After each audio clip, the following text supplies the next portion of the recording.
We're here in the Millerdale colony in Miller, South Dakota. It's August 13th, 2014. And Dennis, we're looking at a pretty exceptional corn crop for this part of the country, aren't we? Oh, definitely. Now, undoubtedly, we've had some rain here in the last week. It's really helped. But look at the health on this corn crop. Now, this is a particular field that's been in the program 3 years now, right? Right.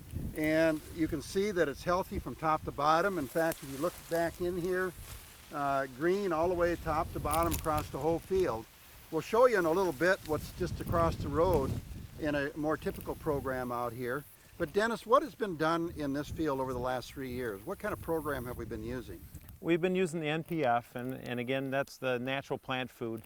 And what that is we're taking bio-augmented manure, we're separating it, we're not pumping any more raw manure into it so that it can continue to bio-augment, and we're treating that separately.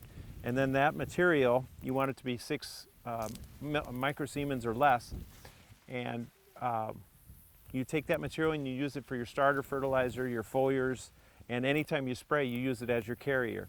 So that's part of it. And then we're also using biologicals, including Catawater Ag or Renewal Ag in South Dakota. And then we're using bio-release in the starter with 1034-0 and micronutrient mix in the starter. And then we're coming back spraying 1 shot of Roundup with Herbalife Plus. And they also use the NPF with the Roundup application, don't they? Right. So really what we've tried to do here is really stimulate the biology. Get the biology going in the soil so we can condition the soil, get it mellow, so it will take in oxygen and moisture, but it'll hold also moisture, right? And that's very important in this area of the country. Very important. They don't get half the rain here as they do in eastern South Dakota. Right. So the program is really a microbial and mineral-based balancing program, isn't it? Absolutely. And out here in this part of South Dakota, which is probably, what, 60 miles from Huron, west? Yep. The soils tend to be very difficult because we do have low rainfall, we have a lot of salinity out here. Sodium levels tend to be high sometimes.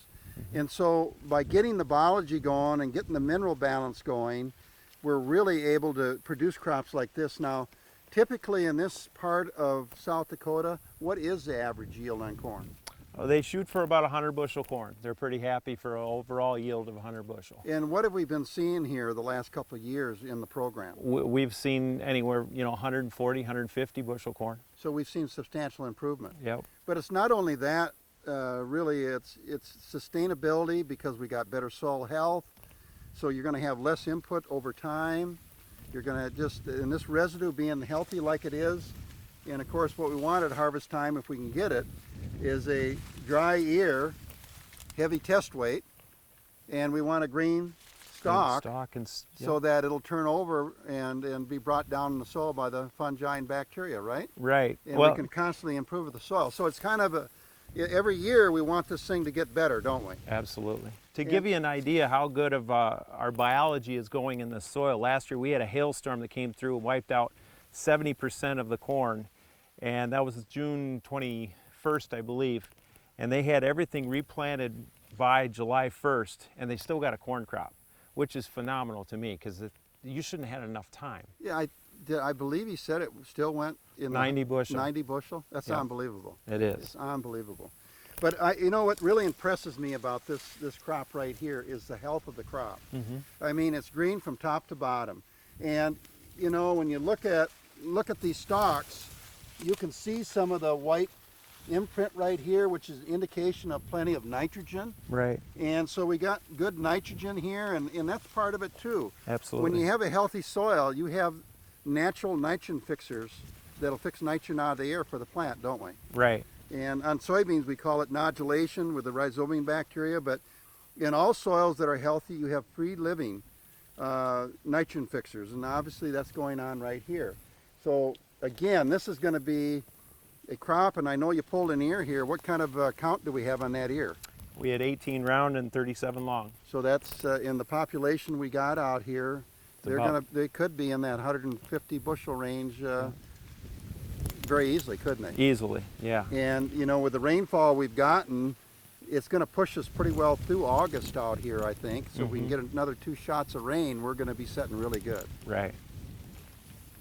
Now, one thing I want to point out, if we can just look at the corn across here, the road, you'll see a completely different situation under, similar soil types.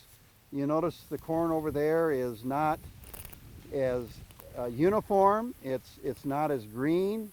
The consistency is not there, and that crop over there is not going to do obviously as well as what we're doing over here.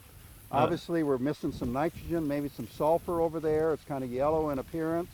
We got another concern too. It's far behind. You can see the silks are still white over there. Yeah, we got white silks over there, which means August 13th, we need another 55 days to reach black layer. And the way the silk's there is probably 60 days. So it's really doubtful if that crop right there is going to reach black layer before we get our first killing frost.